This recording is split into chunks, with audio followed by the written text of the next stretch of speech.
जिम्मेदार कौन?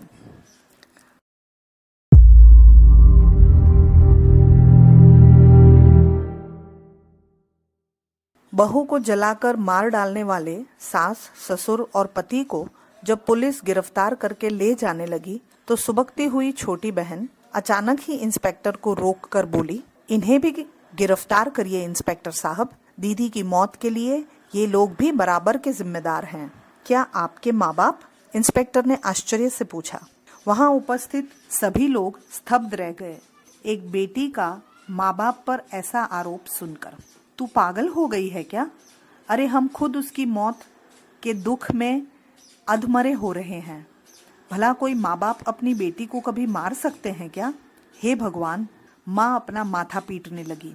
दीदी शादी के कुछ समय बाद से ही बराबर आप लोगों को अपनी परेशानी बताती रही कि उसके ससुराल वाले उसके साथ दुर्व्यवहार कर रहे हैं। जीजा और सास मारपीट करते थे, उसे खाना नहीं देते थे। कितनी मिन्नत करती थी वो आपसे कि मुझे बचा लो, इन दरिंदों के हाथ से बचा लो, ये लोग मुझे मार डालेंगे।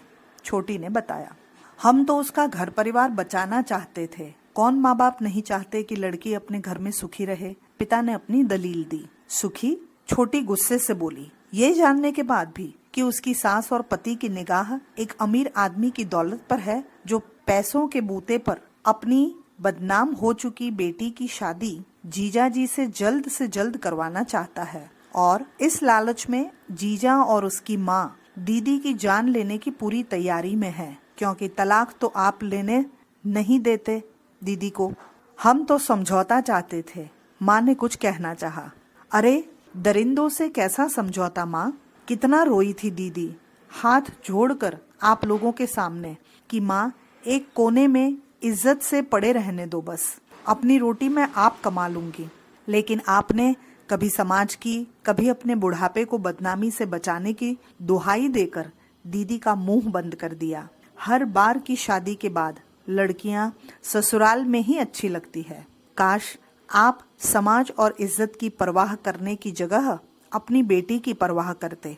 छोटी हिकारत से बोली। सबको सांप सूंघ गया। इंस्पेक्टर गहरी सांस लेकर रह गया।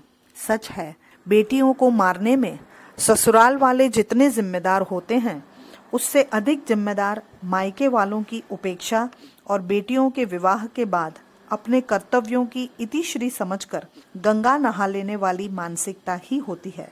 अगर माँ बाप बेटियों को घर में बराबर का दर्जा और साथ दें तो ससुराल में वो यूं बलि न चढ़ाई जा सकेंगी।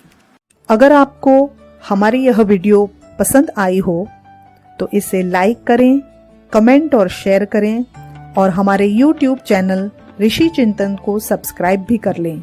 साथ ही बेल आइकन को भी दबाएं ताकि आपको आने वाले सभी वीडियोस की नोटिफिकेशंस मिलती रहे। धन्यवाद।